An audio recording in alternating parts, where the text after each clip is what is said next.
Good day everyone. Today I will presenting my simulation using Cisco Packet Tracer. The simple setup demonstrates how devices connect and communicate inside a network. So first is magbutang ta og router sa akong gi-choose kay 1941 na router. Then ang server which is kani. So at the top we have the server connected directly to the router. So I'm going to choose our switch and I'm going to choose duha ka switches.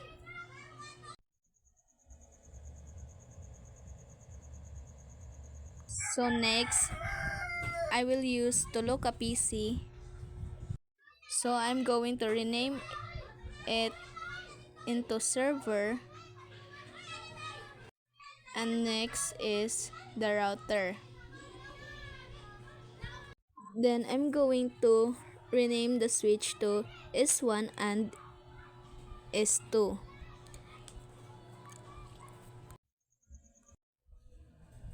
Then ang tulo ka PC is akong giname ana is student 1, student 2, and lastly is student 3. Then next, I'm going to mag-add ko wirings which is ang akong gigamit is straight through copper straight through cable, and I'm going to choose fast and Ethernet 01. So next is I'm going to connect the switch in PC.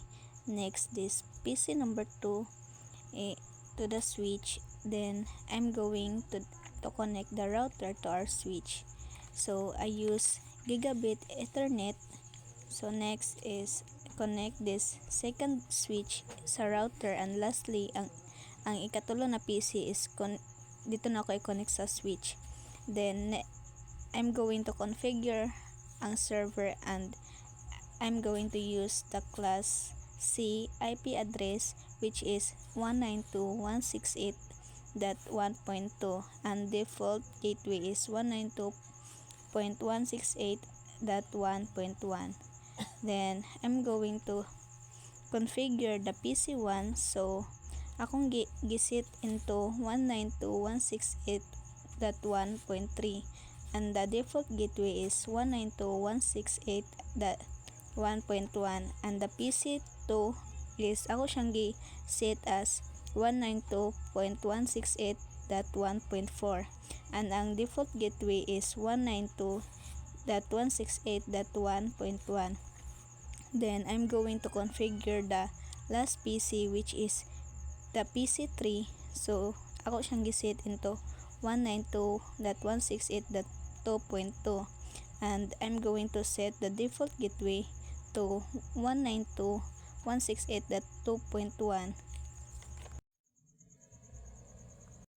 On the screen, you can see the network diagram I created in Cisco Packet Tracer. It includes one server, one router, and two switches, and three PCs named Student 1, Student 2, and Student 3.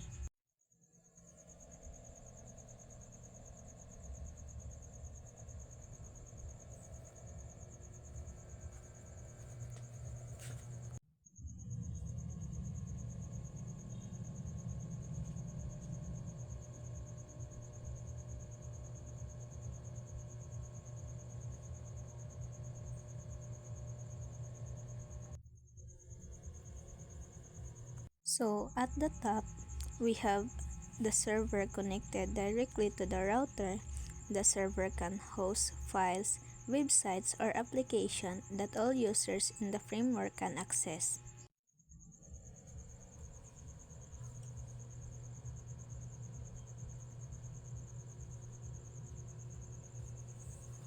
So each PC represents a student workstation. Student 1 and student 2 are on the same sa switch, and ang student 3 is on another connected sa switch 2 Through the router, all the students can communicate with each other and access the server. So karon, I'm going to configure a router. So let's click this and configure.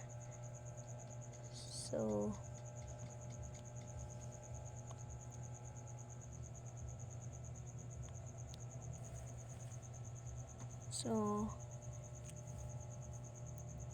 mag-type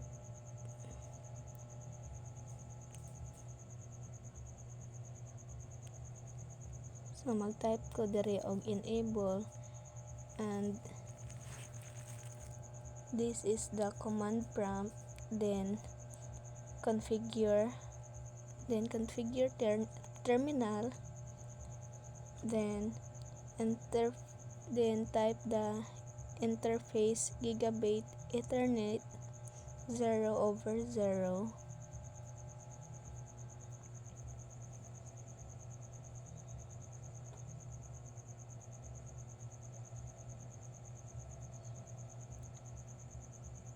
Then akong i-type ang IP address nga akong giset ganina,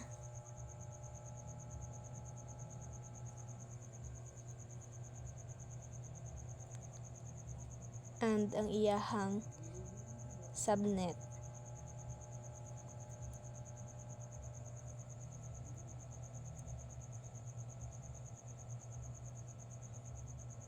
Then type the no shutdown,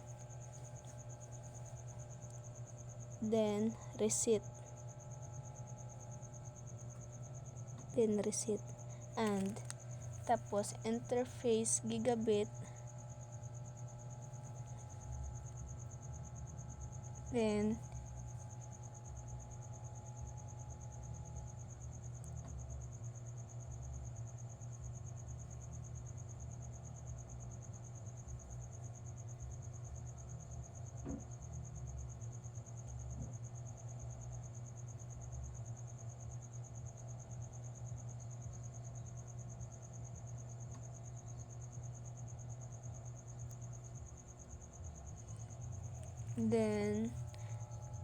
the IP address, tas ang iyahang subnet.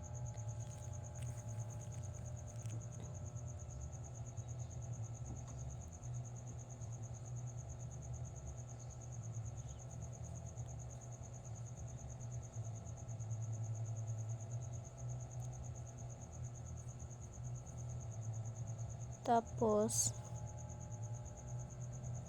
next is no shutdown again,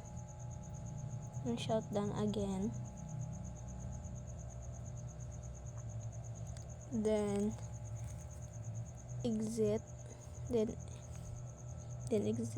and lastly write, then verify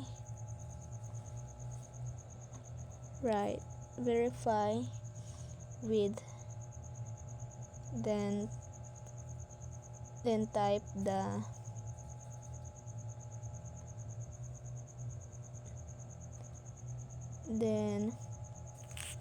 the show IP interface brief. So if makita na, so it means it will work. So pag human ako og configure dito sa router, mo proceed na pod ko diri server, then go to service, then gi-edit na ako sa HTML, then ako dayon ning gi-copy sa ang kani akong gikuan code, tapos i-paste radayon ako, then pagkaman ako radayong i-save, yes. Then after that adto na punta sa DNS, then ako ra na siyang gi-on, then gi-type dayon na, then gi-type din ako kung gusto nga i-name, for example like catrice.com, Then kaning address maoning IP address nga akong giset ganina sa server, then imo ra dayon ang i-add. So mauna na.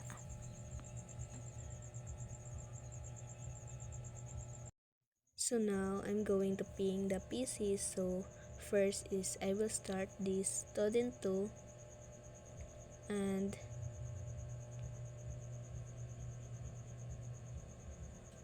ato siyang giping sa PC3. So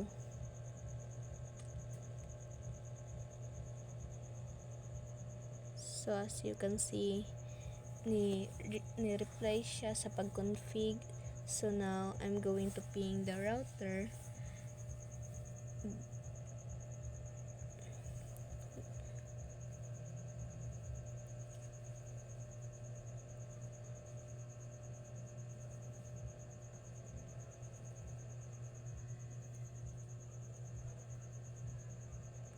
So as you can see, ni gana gyapon siya pag-config ni reply.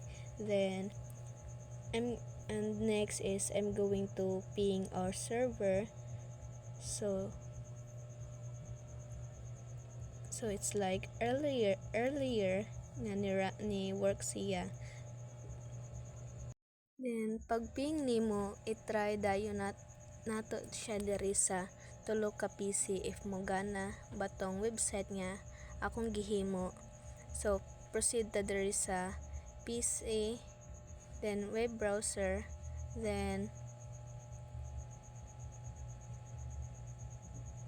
i-type dayon tong gikuan nimo ganina, which is ang catrice.com. So as you can see, nigana siya. So next is ato siyang i-try diri sa PC number 2. Then ato na po dayon siyang diri sa web browser. Then i-type gyapon nato is catrice.com. So as you can see, ni work gyapon. Then lastly, diri na pod sa PC number 3, which is ingon adto gyapon imong buhaton. There's a web browser, then i-type dayon nako ang gyapon ang catrice.com. So as you can see, ni work gyapon. So maora na siya. So that's all for my Cisco Packet Tracer network presentation.